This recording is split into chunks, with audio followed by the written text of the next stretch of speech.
खबर आपको दे रहे हैं कि नून लीग का मंशूर तैयार कर लिया गया। पार्टी कायद नवाज शरीफ कल दिन 11 बजे इंतखाबी मंशूर पेश करेंगे। आपको अपडेट करें इस हवाले से कि नून लीग का मंशूर तैयार कर लिया गया है। पार्टी कायद नवाज शरीफ कल दिन 11 बजे इंतखाबी मंशूर पेश करेंगे। तफसील जानते हैं डॉन न्यूज़ के नुमाइंदे अदनान शेख से। अदनान, अपडेट कीजिएगा।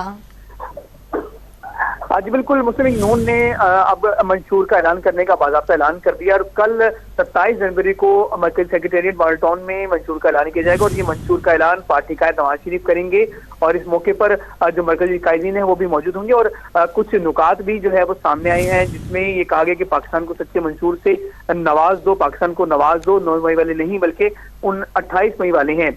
नून लीग के जो मंशूर अब तक सामने आया उसमें ये कहा गया कि नून लीग के मंशूर में अवाम को रिलीफ देने के अलावा शॉर्ट टर्म और लॉन्ग टर्म मंसूबे भी शामिल हैं, जबकि इक़्तिदार संभालने के फौरी बाद ही बिजली की भारी बिलों में फौरी रिलीफ का भी मंसूबा मंशूर में शामिल है। जबकि मंशूर में ये भी कहा गया कि नौजवानों के लिए सबसे ज्यादा मराहत देने का भी वादा है और नौजवान नस्ल को तालीमी मैदान में हर मुमकिन सहूलियात भी फराहम करेंगे। बहुत शुक्रिया तफसीलात देने के लिए अदनान शेख आपका।